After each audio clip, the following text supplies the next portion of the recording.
বিল প্রধান নড়াইলে সারা বছরই সরবরাহ থাকে দেশি মাছের। শীতের শুরুতেই যা বাড়ে কয়েক গুণ, কিন্তু যত্রতত্র চায়না দুয়ারি আর কারেন্ট জাল দিয়ে মাছ ধরায় নষ্ট হচ্ছে মাছের রেণু। এতে কমতে শুরু করেছে বিলের মাছ উৎপাদন।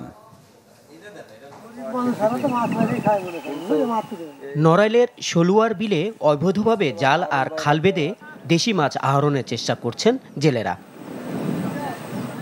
এতে হাতে গোনা কিছু মাছ ধরা পড়লেও মারা পড়ছে দেশীয় মাছের রেণু আর ছোট মাছ। একই চিত্র জেলার চাচারু, রুখালি, পাটেশ্বরী সহ সব বিলে।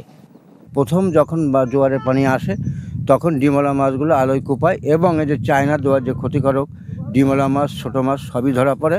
আষাঢ় শ্রাবণ মাসে আইসে যে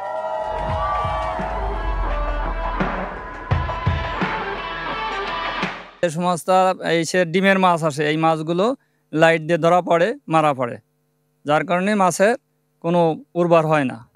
শীতের শুরুতে দেশীয় মাছ জমজমাট থাকে জেলার মাছ বাজার, কিন্তু এখন আর সেই সুদিন নেই। অল্প কিছু পাওয়া গেলেও দাম চড়া। আগের তুলনায় যেভাবে পাওয়া যেত ঝুড়ো মাছ, বিলা মাছ, এখন সব কোনো মাছ পাওয়া যাচ্ছে না। সব ঘের বেরিয়ে আটকাই দিয়ে, সব বিল আটকাই দিয়ে ঘের করে সব শেষ করে ফেলা যাচ্ছে। সব দেশি মাছের আমদানি নাই বললেই চলে। এখন দেশি মাছের প্রচুর দাম, দেশি মাছের খুবই অভাব। আগে রয়না মাছ, তারপরে পাবদা মাছ দেশিটা পাওয়া গেছে, কিন্তু এখন পাওয়া যায় না।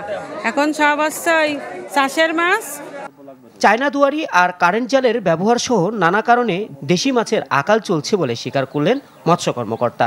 আশ্বাস দিলেন ব্যবস্থা নেওয়ার।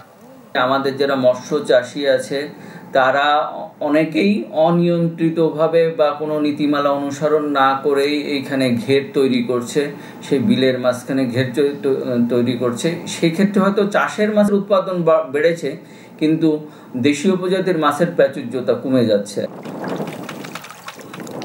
জেলার 22,774 হেক্টর খাল বিলে মাছ উৎপাদন হয় 7,000 টনেরও বেশি। Desk report, channel 24।